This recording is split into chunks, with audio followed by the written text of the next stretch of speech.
আমাদের বিমানবন্দর এলাকাটাকে আমাদের সিভিল এভিয়েশন কর্তৃপক্ষ হর্ন মুক্ত ঘোষণা করেছে, কারণ বিমানবন্দরকে তো আপনি নীরব ঘোষণা করতে পারবেন না। ওখানে বিমান নামবে, বিমান উঠবে, আর তার দুই পাশের মোট 3 কিলোমিটারকে নীরব এলাকা ঘোষণা করা হয়েছে। এটা এক ধরনের যুদ্ধই বলতে পারেন, কারণ প্রত্যেকের ড্রাইভারই গাড়িতে উঠে প্রথম কাজটা হয় আপনার বাসা থেকে যখন গাড়িটা বের করে, বাসা থেকে বের করার সময় একটা হর্ন দেয়, অথচ বাসায় তো আর কোনো গাড়ি নেই। তো এই যে দীর্ঘদিনের অভ্যস্ততা, এইটা সারাতে অবশ্যই আমাদের অভ্যাসগত পরিবর্তন লাগবে, এবং সেই অভ্যাসগত পরিবর্তন আসে সচেতনতার মাধ্যমে, আইনের কঠোর প্রয়োগের মাধ্যমে।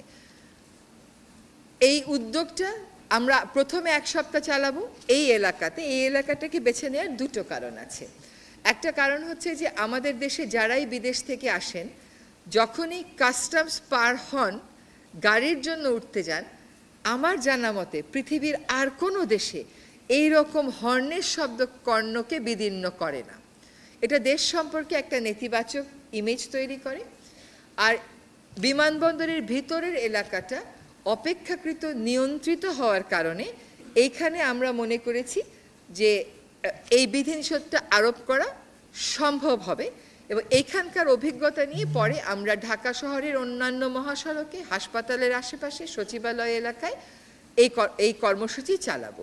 এখানে শিক্ষার্থীদেরকে সম্পৃক্ত করার কারণ হচ্ছে যে তাদের আসলে সবচেয়ে বেশি কষ্ট হয়, এবং তাদের মধ্যে একটা এই যে ভলেন্টারি অ্যাপ্রোচ, এটাকে আমরা ভ্যালু করি।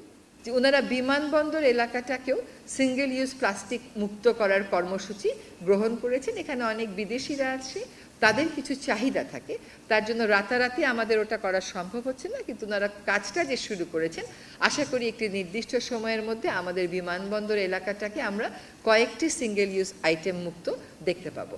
আমরা এই কর্মসূচির সর্বাত্মক সাফল্য কামনা করি আমাদের ঢাকার নগরবাসীর জন্য, আমাদের সন্তানদের জন্য, আমাদের দেশের একটি সুস্থ পরিবেশ পাওয়ার জন্য।